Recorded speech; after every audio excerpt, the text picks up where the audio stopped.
Hello बच्चों, let's see this question and here this question say name the classes which form the privileges estate।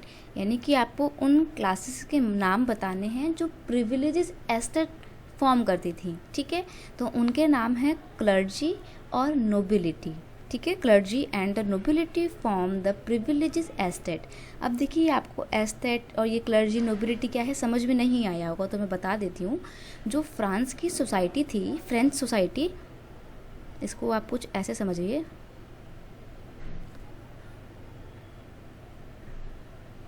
French society जो है वो 3 parts में divide थी। तो हम इन 3 पार्ट्स को पार्ट्स ना बोलकर हम 3 एस्टेट बोलेंगे। तो जो फर्स्ट एस्टेट था, फर्स्ट एस्टेट में कौन आते थे? फर्स्ट एस्टेट्स में आते थे आपके सारे क्लर्जी। अब ये क्लर्जी कौन होते हैं? क्लर्जी में आपका पूरा जो है, रुकिए मैं दोबारा से लिखती हूँ।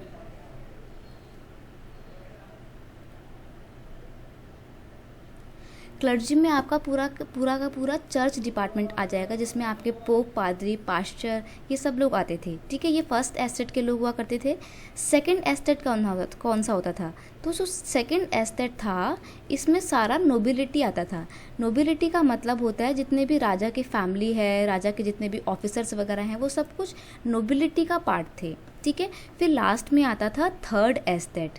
जो थर्ड एस्टेट था इसमें सोसाइटी का बाकी का बचा कुचा हिस्सा था, मतलब सब कुछ था। इसमें मैं और लिख देती हूँ क्योंकि जितने भी मर्चेंट हो गए, बिजनेसमैन हो गए, ट्रेडर्स हो गए और डॉक्टर, टीचर, लॉयर्स, ये सब लोग, यहाँ तक कि labour, landless labour, peasant, farmer, सब लोग जो है वो थर्ड एस्टेट का पार्ट थे। ठीक है, तो आप सोच रहे होंगे कि थर्ड एस्टेट बहुत ज़्यादा होगा। जी हाँ, जो थर्ड एस्टेट था ये सारी पूरी की पूरी पॉपुलेशन का 90% था।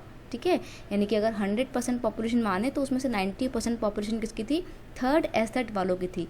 लेकिन जो ऊपर के फर्स्ट और सेकंड एस्टेट है, इनके पास पूरे फ्रांस की लैंड का 60% था। सोचिए, जो 90% पॉपुलेशन है उनके पास सिर्फ 30% लैंड ही बचता है, और जो बाकी की 10% पॉपुलेशन है उनके पास पूरा 60% लैंड था।